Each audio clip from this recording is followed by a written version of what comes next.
Today is June 13th, 2025, and you're listening to Space News First Up. Discover your next mission in the space industry with the Space News Job Exchange. Visit spacenews.com/jobs to find top aerospace roles and connect with leading employers. And for employers, use discount code JOBEX for 15% off your next purchase. Here are today's top headlines in space.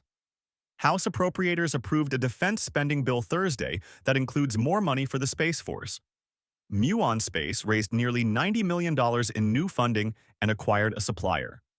Logos Space Services raised $50 million to advance its plans for a broadband constellation. French space situational awareness company Lookup raised nearly €50 million, $57.6 million, to develop more tracking radars. And Chinese company CAS Space completed hotfire tests of the first stage of its Kinetica 2 rocket. First Up is produced by Space News, the industry standard for professional space journalism. Visit spacenews.com for breaking news, policy updates, and original analysis. We begin today with news that House appropriators approved a defense spending bill Thursday that includes more money for the Space Force.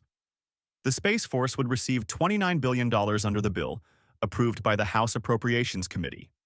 That's a modest increase from $28.7 billion in 2025, but notably $2.7 billion more than the administration included in its skinny base budget proposal.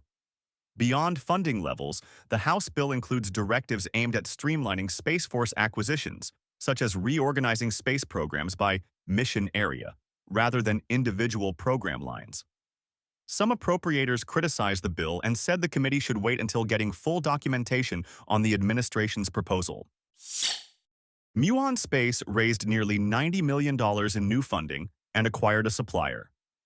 The company, which makes satellites for Earth observation and related services, said Thursday it raised $89.5 million as an extension to an earlier Series B round, bringing that round to $146 million. The funding will allow the company to scale up satellite production with a goal of producing 500 satellites annually. Muon Space also said it acquired propulsion startup Starlight Engines, who is developing solid propellant Hall effect thrusters. The acquisition brings a key technology in-house for Muon and reduces the costs and supply chain vulnerabilities that come with more typical xenon and krypton-based systems. Logos Space Services raised $50 million to advance its plans for a broadband constellation. The company said Thursday it raised the Series A round from U.S. Innovative Technologies, an investment firm backing technologies for both civilian and military uses. Logos is planning a constellation of more than 4,000 satellites providing broadband services in higher frequency bands than other systems, using tightly focused beams at elevated angles to minimize signal disruption and resist jamming. The funds will help Logos advance toward critical design decisions, partner selection, and prototype development ahead of a goal of launching its first operational satellite in late 2027. French space situational awareness company Lookup raised nearly €50 million, $57.6 million, to develop more tracking radars. The company said its Series A round includes a mix of private investment, loans, and a €15 million award from the European Union. The company, which has one radar in France for tracking objects in low Earth orbit, plans to build 2 more in French Polynesia and will also expand services for satellite operators. Lookup was founded by a former general who led French Space Command and the former head of space surveillance at the French space agency CNES. Chinese company CAS Space completed hotfire tests of the first stage of its Kinetica 2 rocket.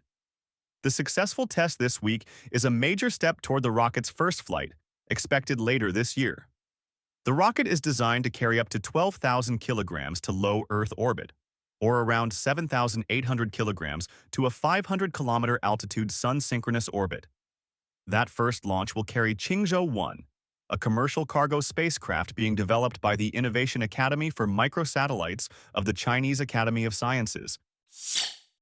Share your company's news with the entire space industry through Stellar Dispatch, the press release service from Space News.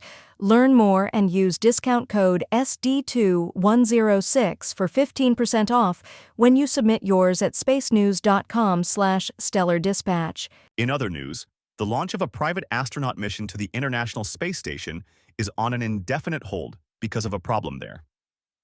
NASA said Thursday it and SpaceX agreed to delay the launch of Axiom Space's AX-4 mission to give NASA more time to work with Roscosmos on a new pressure signature detected in a Russian space station module that has suffered leaks for years.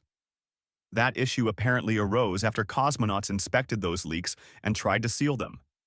NASA later added that the ISS crew is not affected by the issue and is working normally.